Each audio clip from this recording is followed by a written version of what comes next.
I'm Tamara Day from Bargain Mansions on the Magnolia Network. I live here in Kansas City. I'm a mom of 4 kids and love design. I actually love design. I always have, but I wasn't aware that that was like a career path you could take. So I actually have a degree in rhetoric and communications, so speech writing. I would have been much better served by a broadcasting degree or a design degree, but that wasn't in the cards. So I actually am self-taught in 100% of what I do, and I've never worked for any other design firm. I've just had a knack for it, and DIY has been in my blood. I grew up in a family of farmers, and my grandparents on both sides were farmers. My parents always had land, so everything is DIY on a farm, and it just kind of came natural. It's the beautiful blend of being able to and willing to do it and having a passion for style and design. When I'm looking at a house and renovating a house, I'm always thinking about the space planning is the very first thing. When I'm walking through and thinking, how will this live for somebody? How would I live in this space? How would my family live in this space? And it's all about that flow through in the house. Good design isn't just the pretty fabrics and the colors and the lights. It's actually all about how it actually functions. And so making sure that you have a solid foundation for what you're building before you start picking the pretty stuff is so important. And I think that's one of my big gifts, is being able to walk into a space and really see what it can be without ever touching a wall, and feeling this is going to work better for this family, for my family, for whoever I'm working with. And then it's super fun to start sourcing and going to market. I love going to High Point and seeing all the beautiful things and being so inspired by that. I also get inspired to travel and just seeing new and interesting things. And so then I bring all of that excitement and energy back to the projects that I have and pull all the fun things. And then, of course, reveal day is always fun.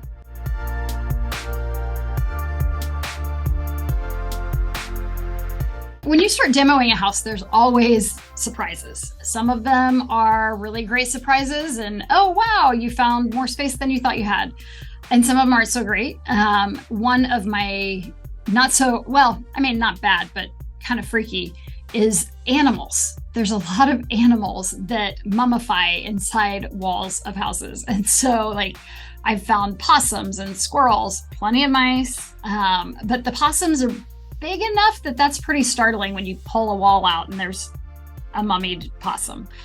That's extreme. One of my favorite things that we ever found was in a house where it was about 120-year-old house, and the entryway was a giant turret, and there was a coat closet beside the turret. And so it had a big exterior turret. You walked through the front door, coat closet was right here.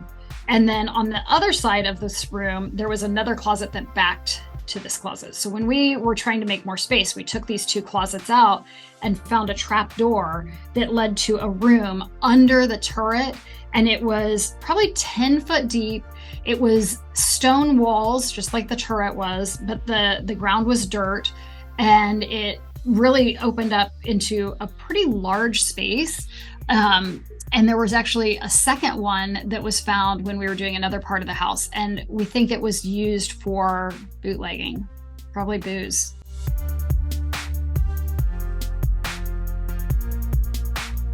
When I started, the platforms for, Pinterest and Instagram and House, they didn't exist. So finding inspiration meant physical magazines and books and travel and going to markets. There wasn't nearly the source of availability that there is now. And for 1, source of inspiration, but 2, source of actual product. And that's become so much more readily available.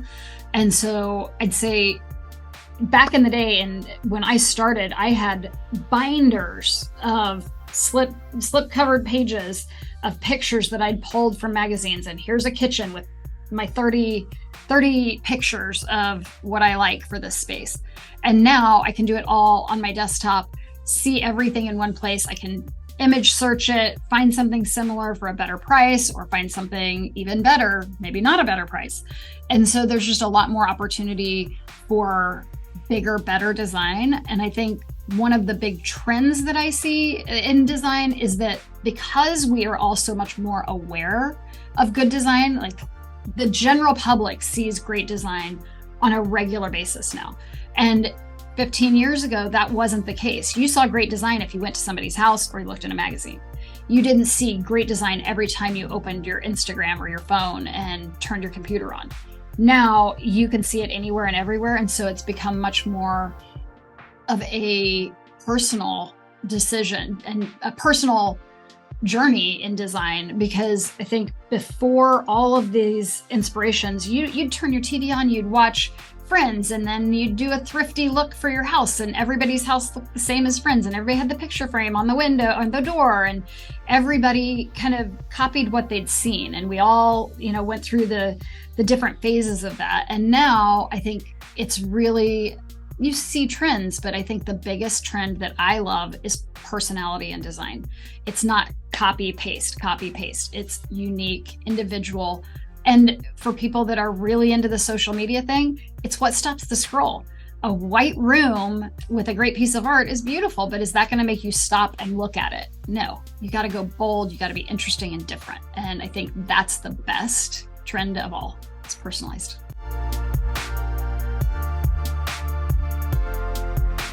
A lot of people think you have to go looking for a show, and this whole thing. I get a lot of questions from people. Hey, I have a show idea. I want to pitch it. How would I go about that? And unfortunately, I really don't have an answer for you because I didn't pitch this. They actually came to me. I was already doing houses. I was already doing design work for clients. My husband and I had a lot of rentals and flips. And so it was kind of something I was already in that industry. And there was a casting agent that was here in Kansas City. He'd moved back from LA to take care of his aging parents and had heard about me through a random series of events and wanted to meet. And I was thinking it was probably a scam. So I kind of pushed it off. And then I finally gave in and said, okay, fine, I'll meet with them.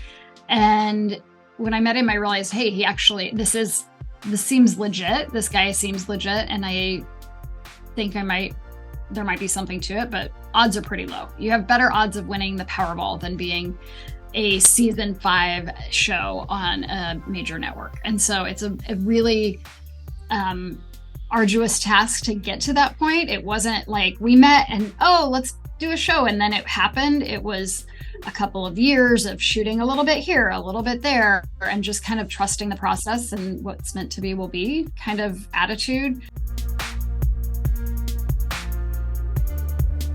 I'm actually quite an introvert. I really love my home. I love being at home. I love being with my family. And I think when I started this journey, I did not realize how much of an extrovert personality would be valued in this industry. And I really have built a whole brand around where I want to be. I want to be at home. And so I started my business because I wanted my home to be better, and that was how I could afford to buy this extra thing there and with 4 children. And so I've grown something that I think means a lot to me, and home means a lot to everyone. And so it's really all of my design, all of my products are inspired from where I want to be.